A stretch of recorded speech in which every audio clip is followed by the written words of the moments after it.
Toda cura, ela começa com um diagnóstico, não é? Então é necessário que primeiro você entenda, está ali o pastor Antônio que trabalha na área de saúde, trabalha em um hospital, conhece bem o que a gente está falando aqui. Toda cura começa com um diagnóstico. A elucidação de um problema. Você está com esse problema, vamos tratar desse jeito. E qual é o grande mal que afastou o mundo de Deus, o homem de Deus? Qual foi o grande mal que nós encontramos lá em Gênesis? A doença que arrasou a humanidade, o pecado. O pecado.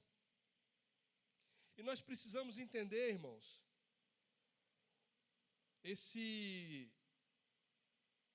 agir terapêutico de Deus, que a gente encontra em toda a palavra, Ele tratando de nós em todas as áreas do nosso ser. Então nós vamos, hoje, nessa noite, nós vamos aqui tratar de algumas coisas que Deus nos revela. Áreas da nossa vida que nós precisamos tratar para sermos curados pelo Senhor. Coisas que Deus colocou em nós quando nos fez, que são boas, coisas boas, mas que foram pervertidas quando o pecado entrou na nossa história. Nós vamos falar aqui dos instintos que Deus nos dotou quando nos fez como seres humanos. Instintos que Ele nos deu para naturalmente cumprirmos as ordens que Ele nos deu no Éden, lá em Gênesis. Então, o primeiro instinto que nós vamos falar é o instinto da autopreservação. Vamos falar também do instinto da aquisição que Deus nos deu. O instinto da provisão. O instinto da reprodução.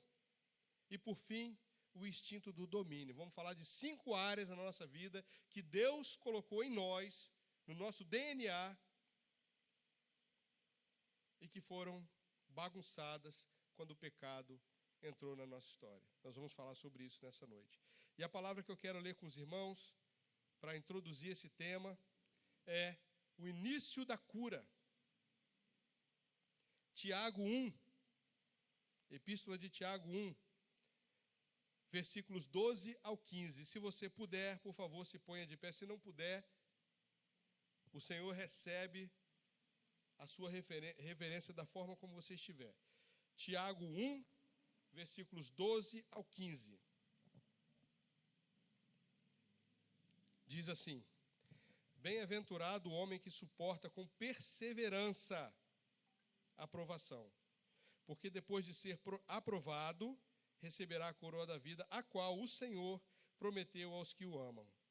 Ninguém, ao ser tentado, diga: sou tentado por Deus. Porque Deus não pode ser tentado pelo mal, e Ele mesmo a ninguém tenta. Ao contrário, cada um é tentado por quê? Pela sua própria cobiça, quando esta o atrai e o seduz. E então a cobiça, depois de haver concebido, dá à luz o pecado. E o pecado, uma vez consumado, gera a morte. Pai, nós te agradecemos pela tua palavra. Nós te agradecemos pelo teu poder, ó Deus. Nós te agradecemos pelo teu Espírito, que o Senhor nos enviou para cuidar de nós, enquanto o Senhor não volta. Nós te agradecemos pela instrução, pela sabedoria que o teu Espírito nos comunica. Nós te agradecemos pela cura que o Senhor realiza em todas as áreas do nosso ser. E te pedimos, nos ensina, Pai, a levar cativo todo desejo, todo pensamento, toda vontade, para que o Senhor cure as nossas intenções e nos faça instrumentos úteis em busca da tua santidade, que nos fará ver o Senhor. Para a glória do teu nome nós te agradecemos. Em nome de Jesus, amém. A igreja pode sentar. Meus amados, quando a gente trata dessas questões, a gente entra num divisor de águas com relação à humanidade. A gente entra na questão que a psicologia chama de temperamento. Uns mais, outros menos, em uma área ou em outra. Eu reajo de uma forma, a irmã Sônia reage de outra. Eu tenho dificuldade numa área. Pastor Paiva não tem. Cada um de nós temos as nossas individualidades, porque fomos feitos diferentes. A natureza é assim. Se você pegar a folha de uma árvore e pegar outra, caiu da mesma árvore no mesmo momento, viveram ao mesmo tempo, quando você olha, tem diferença. Deus não fez nada parecido, nada parecido. Tudo é diferente. Para que cada coisa cumprisse a sua missão nessa terra. Cada coisa tivesse o seu papel e cumprisse a sua missão. E nós fomos dotados de algo que dirige o nosso comportamento, chamado temperamento. É a têmpera da nossa alma, do nosso ser interior. A psicologia fala que o temperamento é o aspecto fisiológico e endócrino de cada indivíduo. Em outras palavras, é a característica dinâmica. O que significa característica dinâmica? Não é só uma palavra bonitinha para encher sermão, não. Característica dinâmica é aquele poder interior que faz você se mover em uma determinada direção ou cumprir ou não um propósito para o qual você tem sido criado. É a característica dinâmica da personalidade de cada um. Fazem parte dessas características, os impulsos, os instintos, que são as forças motrizes da personalidade. Impulsos estão ligados diretamente ao nosso, como já falamos, temperamento e as nossas características químicas ditadas pela nossa genética. Aí os instintos, irmãos, foram dados por Deus. Instinto é aquela coisa inata, ou seja, você já nasceu com ela, não é adquirida, já nasceu contigo, que você não sabe explicar, e você responde aquilo de acordo com o ambiente ou com a situação. Os instintos são congênitos, como eu falei, são inatos, nascem com a gente, implantados na criatura, olha essa palavra, implantados na criatura para capacitá-la a fazer instintivamente o que for necessário, independente de reflexão. Para reagir instintivamente, eu não penso, é instintivo, é natural. E para manter e preservar a vida natural. Duas palavras importantes, manter e preservar. Inclusive, ontem nós falamos sobre a preservação, né? Falamos sobre o sal, que o mesmo sal que tempera, preserva, mas se você usar demais, estraga. Então nós temos que entender isso. Tudo tem que estar na medida certa, senão desanda. A mesma coisa que é boa, numa medida exagerada, complica. Até se você beber água demais, faz mal. Muita gente não sabe disso. Um famoso psicólogo, Dr. Leander Kaiser, disse, se no início da vida o bebê não tivesse certos instintos, quem é mãe aí sabe, não poderia sobreviver. Criança, quando ela está com alguma dor, o que ela faz? Ela fala, estou com dor, papai, estou com dor, mamãe. Não, ela chora. A forma dela se comunicar. Quem ensinou isso para ela? Alguém ensinou isso? Ela já nasce sabendo fazer. Quando a mãe, a primeira vez, coloca a criança ali para mamar pela primeira vez, alguém precisa ensinar para ela, falar para ela, ó, suga, que vai sair o leite e você vai se alimentar e vai ficar vivo. Não, é natural. A respiração, a primeira vez, o médico estimula a respiração, mas depois vai naturalmente. E todo o processo da vida humana é assim. Quem ensinou você a andar? Quem ensinou você a falar? Tudo é natural, instintivo. Por quê? Deus colocou em nós quando nos fez. E ele fala isso. Não poderia sobreviver, mesmo com o melhor cuidado paterno ou médico. Esses instintos saíram perfeitos da mão do Criador. Mas o pecado que veio e a queda perverteu e os transtornou. Os instintos que Deus nos deu, quando entra o pecado na nossa história, aquilo que era bom, perdeu a razão, perdeu o sentido, perdeu a medida e se tornou prejudicial para nós. O que nós precisamos entender nessa noite é que tem um Deus que estabelece a medida certa para cada coisa na nossa vida e que cura toda a nossa essência e coloca de novo na ordem tudo aquilo que Ele colocou para ser bênção na nossa vida. Irmãos, nós temos vivido dias de apatia espiritual, de frieza espiritual, de crentes que não oram, de crentes que não leem a palavra, de gente fraca espiritualmente, e o que o mundo está precisando é exatamente o contrário. O mundo está precisando de uma igreja poderosa em Deus, como diz a palavra. Plena da palavra, plena do poder que Paulo fala, plena da unção do Espírito que está em nós e à nossa disposição para cumprir a vontade de Deus. E é isso que nós precisamos resgatar. O poder de Deus para esses dias que nós estamos vivendo. Deus nos chamou para isso. Vamos começar a considerar as coisas que eu falei aqui. Para isso, eu gostaria de pedir a nossa diretora, Rebeca, que projetasse para nós Gênesis 2, Gênesis capítulo 2, versículos 16 e 17. Você vai ver o instinto da autopreservação na Bíblia. Pastor, você tirou esses 5 nomes de onde? Da sua cabeça, da psicologia? Não, da Bíblia. Está tudo na Bíblia. Você vai ver que Deus colocou instintos naturais em você para cumprir o propósito pelo qual Ele colocou Adão no Éden. Gênesis 2, 16 e 17. Diz assim: e o Senhor Deus lhe deu esta ordem: de toda a árvore do jardim comerás livremente. E o 17. Mas da árvore do conhecimento do bem e do mal não comerás. Por quê?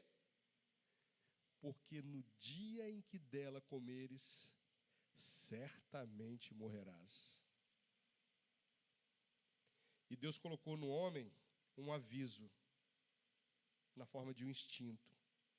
Instinto da autopreservação, que está explícito, não está implícito não, está explícito nesse texto. Não faça, porque o dia que você fizer, você morre. E Deus colocou aquele aviso nele. Na forma de quê? De um temor. Eu não posso fazer, porque o meu pai que me criou, ele me avisou que isso me faria mal. Então ele tinha medo daquilo. Quando você está nos primeiros dias ali com seu filho, ele começa a idade de entender certas coisas, ele reage a comandos. Você ensina para ele que ele não pode fazer certas coisas, ele entende. Mas tem um momento em que ele vai aprender pela dor. Eu lembro de um tempo passado, que tinha até um priminho de Vanessa, Rodrigo. A gente estava num churrasco lá na casa dos pais dele, e ele viu uma caixa de fósforo, começou a querer brincar. E o pessoal, larga aí, pegava, botava ali, daqui a pouco ele estava com a caixa de fósforo na mão de novo. Até que chegou uma hora que ele começou a gritar, a gente viu, ele conseguiu acender um fósforo e segurou com os dedos. Já viu quando o fósforo queima, que chega a ficar branquinho a pele? O menino chorou, porque aquela queimadura de fósforo dói, que é terrível. Nunca mais ele botou a mão numa caixa de fósforo. O instinto que nele estava dormindo passou a ser ativado. Eu não posso mexer no fósforo. Deus fez isso conosco. Não faça, porque vai te fazer mal. Então ele nos deu o instinto da autopreservação. Quando você vê lá em Josué, no capítulo 1, versículo 6, versículo 7, versículo 9 e versículo 18. Deus repetindo a mesma frase. Ser forte e corajoso. 4 versículos Deus repete para Josué. 4 versículos. A mesma frase. Ser forte e corajoso. Por quê?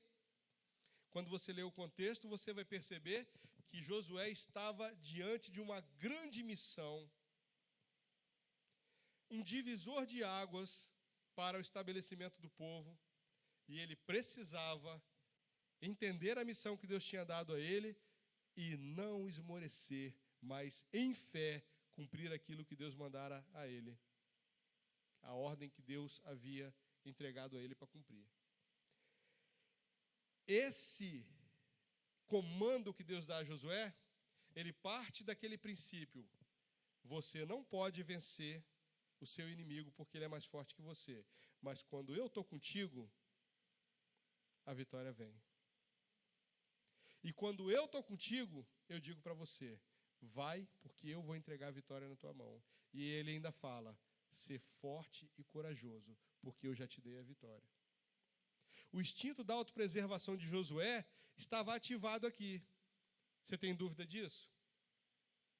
Por que Deus repetiria 4 vezes a mesma frase, se no íntimo de Josué ele não estivesse pensando: meu Deus, será que é possível? E Deus falava para ele: ser forte e corajoso. Depois ele falava de novo: tão somente ser forte e corajoso, porque tu farás esse povo herdar essa terra que eu prometi. Depois ele repetiu. Irmãos, o instinto da autopreservação de Josué estava agindo conforme Deus havia colocado nele, no homem, no início. Mas ali naquele momento tinha uma coisa nova entrando. Que aquilo que é impossível você fazer sozinho, se Deus mandar, você faz. E aí ele passa contigo por cima dos mares, por cima da fornalha, por dentro da fornalha, por cima da cova dos leões, por dentro da cova dos leões. Não importa onde ele te leva até o outro lado onde ele queria te levar. Isso, irmãos, quando você ouve essa mensagem, você tem que ouvir essa mensagem em oração, pedindo a Deus que converta a nossa incredulidade em fé para esses dias, para que você possa pegar isso que você está ouvindo, que o Espírito Santo está falando para você nessa noite, e entender que em Deus você faz proezas. Isso aqui não são palavras de convencimento humano, não. São tiradas da Bíblia e o Espírito Santo está comunicando ao teu interior agora. Está falando à tua alma agora, ao teu coração. Fortaleça o teu coração, porque aquilo que estava estragado, Deus conserta e faz novo. A corrupção desse instinto da autopreservação, o que ele fez com o homem? Ele introduziu 2 coisas que nós não tínhamos: a covardia e a timidez. Instinto de autopreservação é uma coisa boa, porque o medo, na medida certa, te preserva. Quando Deus falou lá em Gênesis para o homem se afastar daquela árvore, ele sabia que uma coisa muito ruim ia acontecer. Então aquele temor dele era um temor bom, não era? Porque preservava a vida dele. Amém. Preservava a vida dele. Então, esse temor ele era benéfico até certo ponto. Mas quando as coisas se corrompem, o que era simplesmente um instinto de preservação, um temor benéfico, ele passa a ser exagerado. E aí o homem passa a ter medo de tudo. E você deve lembrar que teve um período da sua vida que você tinha medo até de escuro, é ou não é? Entrar num ambiente assim, que a luz estava apagada, você ficava com medo. Quando é criança, você ficava com medo do monstro. Um monstro que você jurava que existia. Depois, quando você ficou adulto, você ficava com medo de barata, de rato. Tem gente, irmãos, que fica numa paranoia tão grande que tem medo de cobra. Mora no 18º andar de um prédio, mas tem medo de cobra. Porque viu no National Geographic cobra, as 10 cobras mais mortais do mundo. Aí não tem coragem de entrar nem na cozinha, com a luz apagada, no 18º andar do prédio, porque acha que tem cobra. Medo, um medo extremado que não tem sentido nenhum. A gente não sabe de onde vem. Vem de onde? Da corrupção do homem com o pecado que degringolou toda a nossa estrutura emocional, física e da alma que Deus nos deu. Vamos passar agora para o instinto, segundo instinto, que é o instinto da aquisição.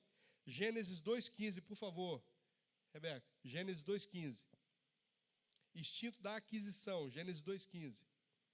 Para a gente respaldar isso com a palavra. 2,15. 15. Tomou, pois, o Senhor Deus ao homem e o colocou no jardim do Éden para cultivar e o guardar. Cultivar é o quê? É você pegar alguma coisa, colocar na terra e ali produzir, segundo Jesus falou, uma semente a 100, a 10, a 100, a 1000, né? Então isso é o instinto de aquisição, você aprender a usar alguma coisa que Deus te deu para fazer aquilo crescer e você ter mais do que você já tinha. Instinto da aquisição. E aí vem aquele problema que os nossos amigos, entre aspas, socialistas, dizem que acumular riquezas é errado. Irmão, errado é você acumular pobreza. Ter aquele espírito de não querer trabalhar, não querer fazer, não querer crescer, não querer investir, não querer produzir. Porque quando... O que o Senhor Jesus deixou para nós lá em Tiago? Isso é Bíblia, não é meu pensamento, não. Tiago. Porque o rico, ele enriquece para atender ao pobre. Está em Tiago, não é palavra do Roberto Gaviorno, não. Palavra de Deus. O rico, quando é convertido, ele entende que tudo que ele tem foi Deus que deu. E deu por qual motivo? Para trabalhar em favor daqueles que Deus indicar para ele. Então, Deus me enriquece para quê? Para atender o pobre, o necessitado. Se você olhar os profetas do Antigo Testamento, uma das grandes críticas de Deus à sociedade, todas as sociedades da época, era que eles largavam os pobres, as viúvas, os órfãos, e eles não ligavam. E isso sempre para Deus foi algo fundamental, cuidar de quem não pode cuidar de si mesmo. Quando você chega no livro de Atos, você vê a questão das viúvas. A instituição dos diáconos foi por causa do atendimento às necessidades das viúvas. Então você vê tudo isso dentro dessa perspectiva. Deus ensina o homem, dá ao homem o instinto de aquisição, de produzir, de trabalhar, de fazer. Porque quando fala em cultivar, tem gente que pensa que trabalho começou só depois que o homem caiu, que Deus falou, ó, a terra vai produzir, agora tu vai ter que trabalhar a terra. Mas olha aqui, o homem não tinha caído ainda. Deus manda cultivar. Então, desde que Deus fez o homem também para trabalhar. Deus não fez o homem para ficar no jardim do Éden, vendo os bichinhos, passeando, comendo maçã do pé, tomando banho de rio. Não, tinha trabalho, gente. Tinha trabalho. Tinha trabalho. E antes da queda, o homem e a mulher teriam filhos. Tem gente tão equivocada que acha que filho veio por causa do pecado. Não. O homem e a mulher, segundo a gente leu aqui em Gênesis, eles encheriam a terra. Instinto de aquisição. Deus deu ao homem, e a gente acabou de comprovar na Bíblia. Estava nele. Deus comandou ele, a partir de agora você vai pegar esse jardim, você vai cuidar dele, vai cultivar, as plantinhas vão crescer, você vai cuidar dela, e eu estou te dando esse jardim para você cuidar. Esse era o instinto de aquisição que Deus deu ao homem. Quando o pecado entra, a corrupção desse instinto faz o quê? Faz o homem querer ter mais do que aquilo que Deus concede. No caminho de lá para cá, de nossa casa para cá, eu e minha esposa vínhamos conversando, e a gente estava conversando sobre o que era a inveja. Tem gente que pensa que inveja é o desejo de alguém ter algo que o outro tem, não é? Normalmente a gente pensa, inveja é a pessoa querer ter o que o outro tem. Não, na verdade, irmão, se você olhar direitinho, inveja é pior, muito pior do que isso, mais sujo do que isso. Inveja é o desejo que a pessoa não tenha o que você também não tem. Por quê? Pastor, eu achei estranho, não concordo com isso não. Pensa bem, olha só. Se alguém tem algo que você não tem, ele tem por mérito dele, não é? Porque ele fez, de alguma forma ele fez e você não fez. Talvez você não tenha feito porque você não pode, não sabe fazer, não tem a capacidade, o dom. E aí, aquilo te causa um mal-estar interior. Como é que você resolve esse problema? Se você quiser só ter o que ele tem, talvez você tenha e não possa manter. Então, o fundamento da inveja é querer que o outro não tenha. É querer que o outro não tenha. E, de repente, a gente fica achando que não, é querer ter o que o outro tem. Mas, de repente, você sabe que se você tivesse, você não conseguiria manter. Porque você não é outra pessoa. Você não sabe o que ela sabe. Você não sabe ter aquilo. Irmãos, a corrupção desse instinto leva à cobiça e ao roubo. A corrupção do instinto que Deus colocou em nós, o instinto da aquisição, leva à cobiça e ao roubo. Cobiça, querer ter o que o outro tem. Tem inveja misturada. E roubo, você se apropriar de algo que você não tem, mas que você quer muito, e você não tem condição de ter. Você vai lá e pega dos outros. Hoje, na escola dominical, nós estávamos falando dos dias de perseguição que virão sobre a igreja. Já chegaram, pelo mundo está aí.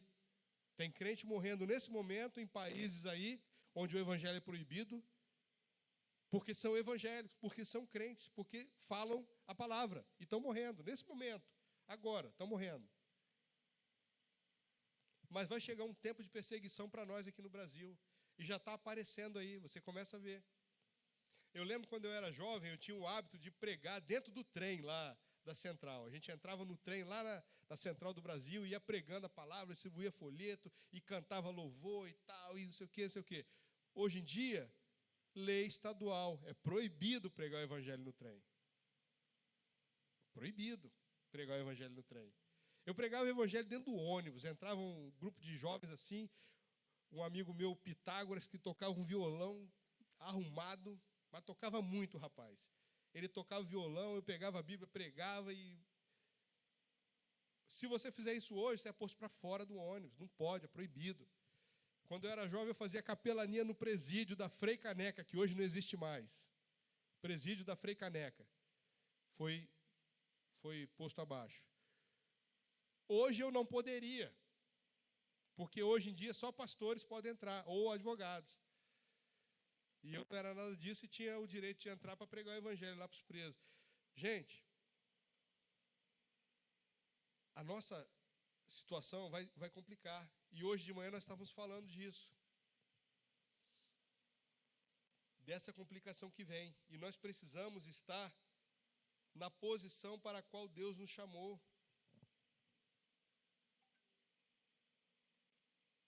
Vamos entrar aqui no terceiro instinto, que é o instinto da provisão.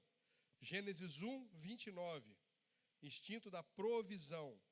Gênesis 1, 29.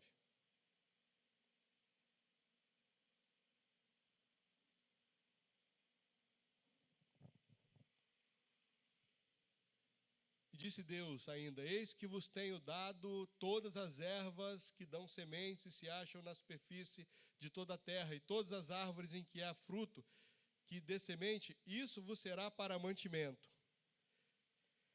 Isso vos será para mantimento. Fala de quê? De provisão, certo? A fonte de onde você obtém o seu sustento. Qual era a fonte que Deus estava dando ao homem para o seu sustento, para a sua preservação da sua vida? O homem, preservação da sua casa, vai trabalhar, traz a comida para casa, para a esposa, para os filhos. Qual era a fonte? Aquilo que Deus deu em forma de semente, em forma de fruto, que vem de árvores, que vem da natureza, que o homem tem que manter, tem que cuidar, tem que zelar. Nós temos visto isso hoje em dia, o instinto da provisão, nós temos visto isso. Nós vemos problemas nessa área. Aquele instinto que uma sociedade de um tempo atrás nós vimos, algum tempo atrás era comum você ver as esposas só em casa, cuidando da família. E até porque as famílias antigamente eram maiores, né? Tinha família com... Eu, por exemplo, fui criado numa casa com quatro filhos. Minha mãe só cuidava da casa. Meu pai trabalhava e minha mãe cuidava da casa. E a gente conhece essa história. De um tempo para cá, a mulher teve que começar a trabalhar. E o papel de provedor, ele saiu da esfera masculina. Tem algum erro nisso? Não. Se os tempos que nós estamos vivendo impõem isso, glória a Deus que as nossas esposas trabalham, glória a Deus. Até porque a vida que tinha antigamente, hoje em dia não é possível. Não é possível. Um só trabalhando, a criançada vai passar fome. E como nós somos servos de Deus, a gente sabe que servo de Deus não passa fome. Isso não acontece. Mas a realidade dos dias em que nós vivemos, ela impõe uma nova dinâmica social, uma nova dinâmica familiar. Mas isso não pode ser a desculpa para o homem deixar de ser provedor. Não pode. E ele não pode se omitir e não pode se diminuir nessa função. Hoje em dia nós estamos vendo homens de 40 anos que pensam como adolescentes e não têm a coragem emocional de sair da casa dos pais. Continuam vivendo na casa dos pais. E eu conheço gente que casa e os pais é que tem que manter ele, a esposa e os filhos. E conheço. Gente, a corrupção desse instinto da provisão, desse desejo aguerrido de ir para a luta e fazer, e trazer, e ser o homem da casa, o sacerdote do lar, o líder da família, isso precisa ser resgatado. Isso precisa ser resgatado. A corrupção desse instinto trouxe o enfraquecimento do homem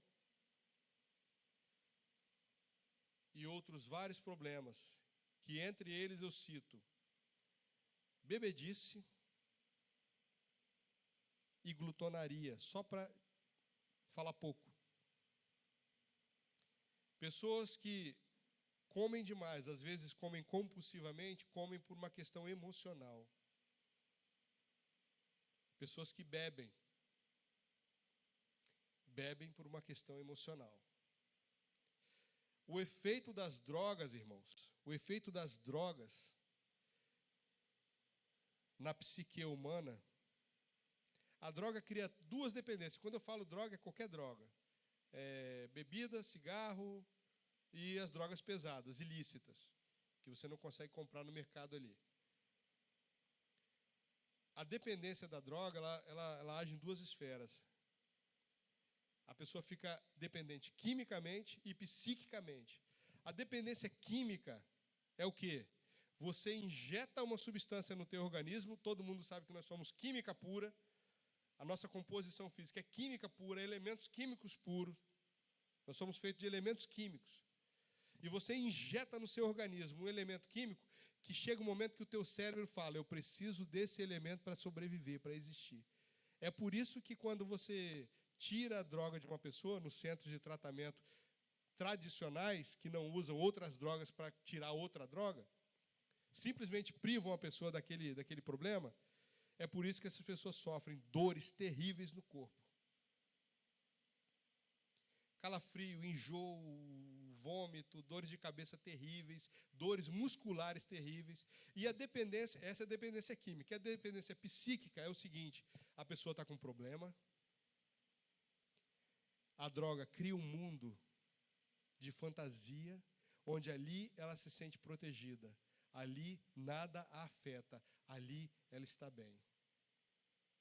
A dependência psíquica é a pior de todas, porque ela leva a pessoa para um mundo de irrealidade, onde ali ela está protegida e os problemas dela desaparecem. É por isso que os jovens têm que ser muito bem cuidados e muito bem educados, porque é uma fase terrível para perder os jovens nessa fase aí, para essa questão da dependência psíquica. Uma criança com problema com os pais, problemas em casa, problema na sociedade, problema de autoaceitação ou de aceitação externa.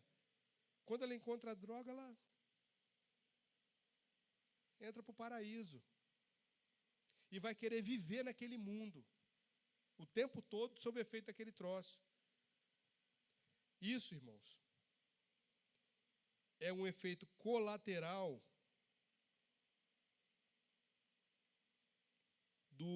da corrupção do instinto da provisão. Por quê? Porque você não tem a capacidade de ser o provedor, ou tem medo da perspectiva de um dia ter que prover, porque não se engane, tem muito jovem que tem medo do futuro. Tem muito jovem que tem medo de enfrentar o futuro. E aí ele se fecha, se esconde e se anula. Então nós temos que ter esse cuidado. A igreja precisa desenvolver trabalhos, nós temos que orar, nós temos que investir nessa área. Nós temos aqui, glória a Deus, nós temos jovens aqui, jovens de sucesso nessa igreja. Jovens que estão aí com suas carreiras, são jovens, mas têm as suas carreiras. Têm o seu lar estruturado. Pai e mãe que dão apoio, dão suporte, estão fortalecendo. Então nós temos que pegar esses jovens, cercá-los de todo cuidado, para que esse instinto não seja roubado e corrompido. O quarto e penúltimo instinto, estamos chegando ao final, é o instinto da reprodução. Gênesis 1, 28, só a parte A do 1, 28.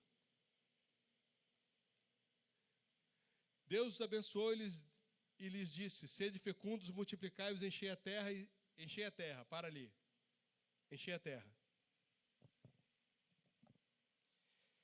O instinto da reprodução.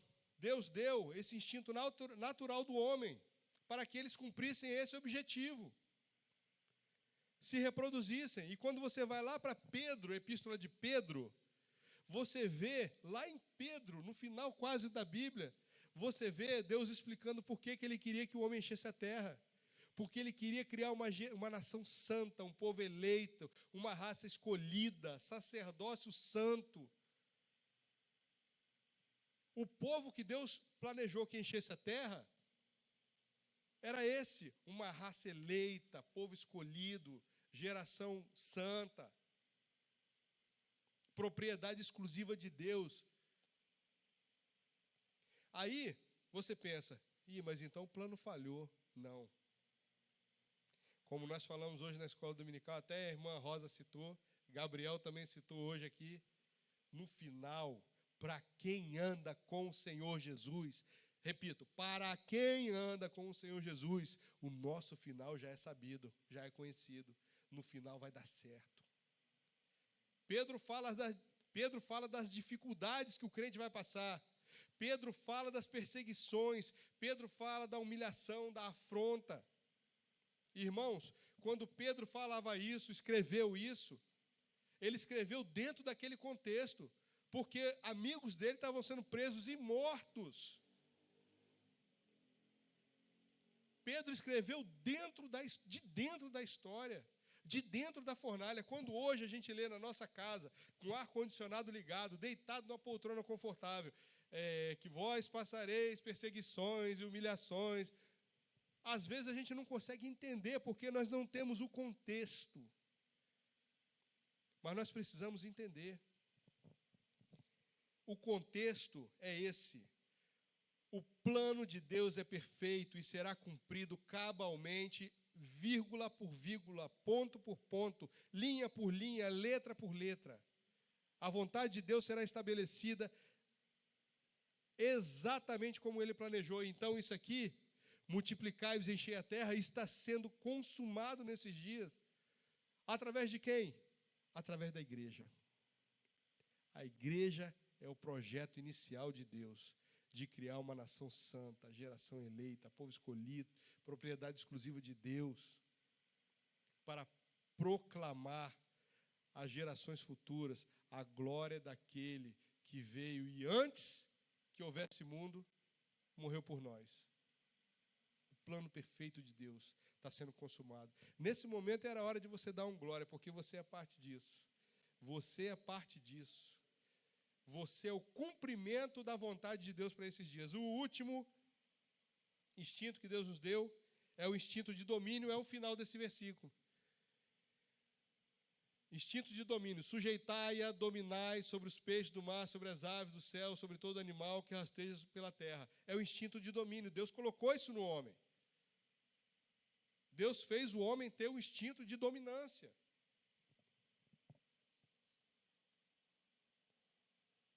Perdão, eu não falei o que é a corrupção do instinto da reprodução causa, mas não precisa falar, né?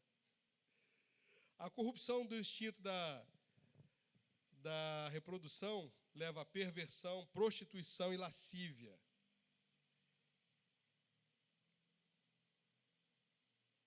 E por último, o domínio. Sujeitai a dominar sobre os peixes é a parte B do versículo que nós começamos a ler. A corrupção desse instinto de domínio leva a tirania, a arrogância e a injustiça. Irmãos, quando vocês olham para a história, vocês veem grandes homens que tiveram a chance brilhante de fazerem coisas maravilhosas pela humanidade, mas se perderam na arrogância, na tirania, e por causa disso cometeram injustiça. Eu vou falar um nome aqui e peço aos irmãos que não fiquem com raiva dele não, tá? Nem de mim. Vocês sabiam que teve um homem que pegou um país destroçado e levantou o país?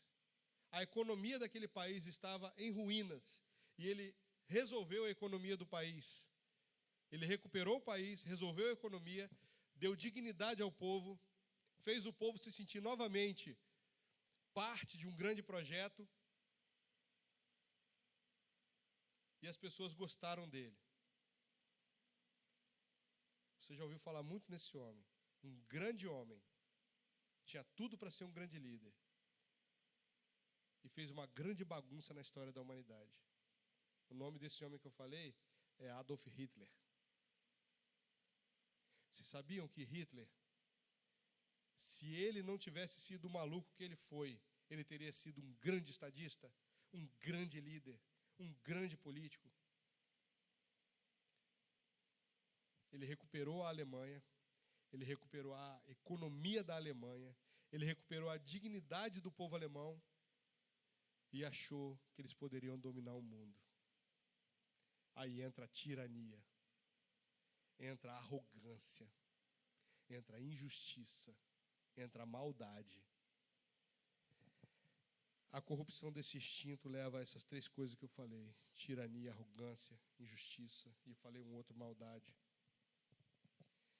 Cada um desses instintos que eu falei fazem parte da natureza humana, e quando a queda aconteceu, cada um deles se corrompeu daquilo que naturalmente Deus tinha colocado em nós para algo que o diabo havia bagunçado. E aí fica a pergunta: como sobreviver a tais instintos corrompidos nesses dias? Nós somos homens e mulheres de Deus. Como que a gente sobrevive a isso? Como que a gente faz? Como que a gente faz? Gálatas 5. Gálatas 5. Se você está com a sua Bíblia aí, por favor. Gálatas 5, versículos 16 ao 22. Diz assim: digo, porém, andai em espírito, e não cumprireis a concupiscência da carne, porque a carne cobiça contra o espírito, e o espírito contra a carne, e esses opõem-se um ao outro, para que não façais o que quereis. Porque as obras da carne são manifestas, as quais são adultério, fornicação, impureza, lascívia, idolatria, feitiçaria, inimizades, porfias, emulações, iras, pelejas, dissensões, heresias, invejas, homicídios, bebedice, glutonarias e coisas semelhantes a essas, acerca das quais vos declaro, como já antes vos disse, que os que cometem tais coisas não herdarão o reino de Deus. Mas o fruto do Espírito é amor, gozo, paz, longanimidade, benignidade, bondade, fé, mansidão e temperança. Gálatas 5, 16 a 22. Irmãos, quando a gente é confrontado por tudo isso que nós vimos aqui, instintos corrompidos que nos levam a fazer aquilo que Deus não queria que a gente fizesse, a gente volta para a palavra. E entende que a gente precisa andar em espírito. Como é que a gente anda no espírito? Romanos 8, 18 a 23. Projeta para nós aí, Rebeca. Romanos 8, 18 a 23. Diz assim, Romanos 8, 18 a 23. Porque para mim tenho por certo que os sofrimentos do tempo presente não podem ser comparados com a glória que há de ser revelada em nós. A ardente expectativa da criação aguarda a revelação dos filhos de Deus, pois a criação está sujeita à vaidade, não voluntariamente, mas por causa daquele que a sujeitou. Quem foi? O pecado, o diabo, a maldade, que entrou em nós e nos corrompeu. Daquilo que Deus nos projetou para aquilo que o pecado fez em nós. Na esperança de que a própria criação será redimida do cativeiro da corrupção pela liberdade da glória dos filhos de Deus, porque sabemos que toda a criação a um só tempo geme e suporta angústias até agora, e não somente ela, mas também nós, que temos as primícias do Espírito Santo, igualmente gememos em nosso íntimo, aguardando a adoção de filhos, a redenção do nosso corpo. Como é que a gente sobrevive a isso? Fazendo o que a gente viu em Gálatas, buscando andar em espírito, buscando desenvolver o fruto do Espírito. Como é que a gente faz isso? Voltando para o que Romanos 8 fala. Preservando o que Deus nos deu. Romanos 12, 1 e 2 diz o seguinte, esse que eu estou falando agora são os antídotos a esses problemas, tá, irmãos? Os antídotos, 1 e 2, digo. Rogo-vos, pois, irmãos, pela misericórdia de Deus, que apresenteis o vosso corpo por sacrifício vivo, santo e agradável a Deus, que é o vosso culto racional, e não vos conformeis com esse século, mas transformai-vos pela renovação da vossa mente, para que experimenteis qual seja a boa, agradável e perfeita vontade de Deus. Esses 2 versículos, 3 coisas aqui importantes. Apresentar um sacrifício vivo. O que significa apresentar um sacrifício vivo? É negar-se a si mesmo, tomar a sua cruz e seguir a quem te chamou para segui-lo. É o teu sacrifício diário. Paulo fala que por amor dele somos entregues à morte todos os dias. Sacrifício vivo. Andar após aquele que é o que te redimiu. A segunda coisa importante aqui, não vos conformeis com este século. Meu amado, se você negocia com a santidade que Deus exige de você, você está se conformando com esse século. Não pode. Não pode assumir a forma desse mundo, não pode. Eu lembro quando eu estava na Marinha lá, eu era marinheiro, né, novinho, 18, 19 anos, aí eu comprei um violão para aprender violão, que eu queria louvar a Deus na igreja. Aí eu levei o violão para o navio, que a gente ia fazer uma viagem, né? Eu falei, vou levar que eu fico estudando violão. Aí, cheguei lá na coberta, lá no alojamento lá do navio, onde a gente dormia lá, né? Aí está o pessoal na roda de pagode com o meu violão. Eu cheguei e falei, pessoal, só, esse violão é consagrado, eu sou evangélico, não usa meu violão para isso não. Se for tocar um hino eu deixo, mas não dá aí, por favor, não faz isso não, tá? Irmãos, depois entra uma moda nova nas igrejas, que cantar música secular não tinha problema. Aí chegou um momento que meu violão passou a fazer parte das rodas de pagode do pessoal lá do navio lá. E aí eu já não achava tão ruim. Sabe o que aconteceu com isso? Me deram um apelido de irmão bom de onda. Irmão bom de onda. Ah, o Gavior não é irmão, mas é tranquilo. É irmão, mas é tranquilo. O meu amado ali, colega da Marinha, ele conhece um apelido que a gente dava lá aos irmãos que não andavam na linha, né? O pessoal lá chamava, o pessoal que não andava na linha chamava de irmão cachorrão. Falava assim, fulano jogou a Bíblia pro alto. Fulano é crente só quando está em casa. É crente ATL, aquele primeiro celular que teve. Está sempre fora da área de cobertura. Só é crente quando está na igreja. Gente, isso é negociar com o mundo. Isso é se conformar, assumir a forma do mundo. Já estamos terminando. E a terceira coisa aqui: transformai-vos pela renovação da vossa mente.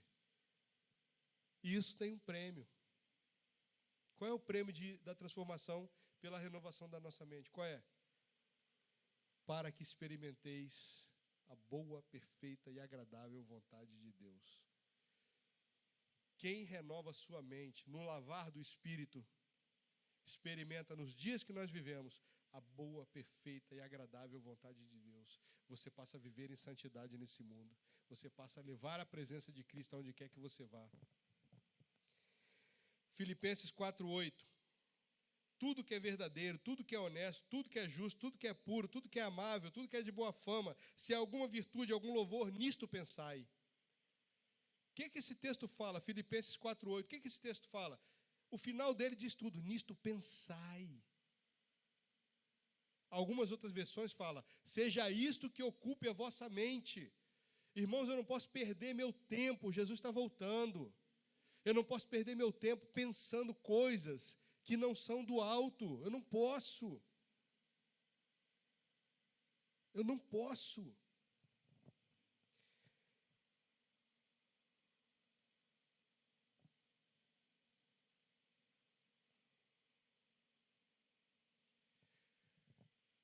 A natureza humana que Deus fez para ser perfeita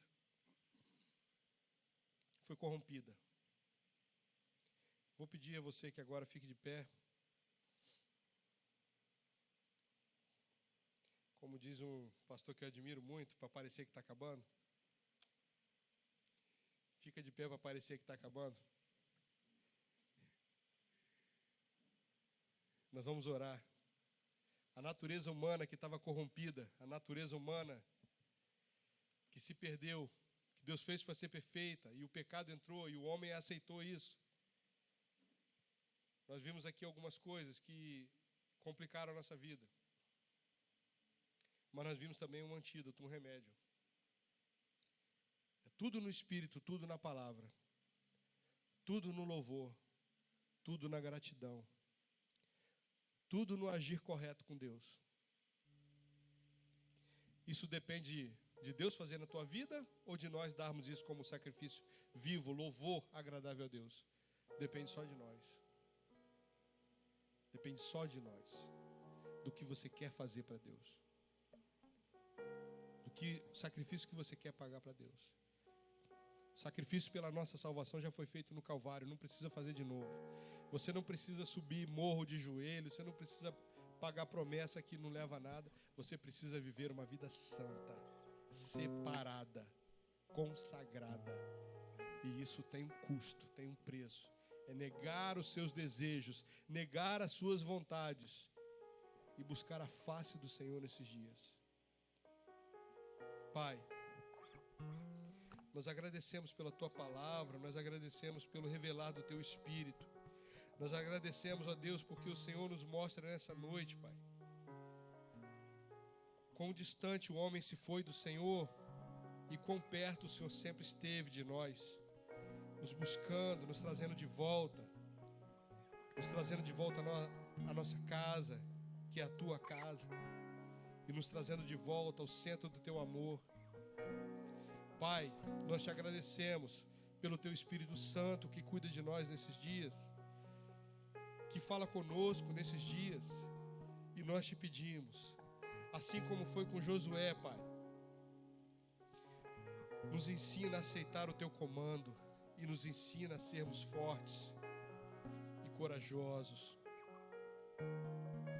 Nos ensina a nos consagrarmos como sacrifícios vivos. Pai, essa igreja está na Tua presença hoje. Abençoa cada família, cada membro dessa igreja, cada pessoa aqui, Senhor. Abençoa as igrejas, Senhor, espalhadas pela face da terra.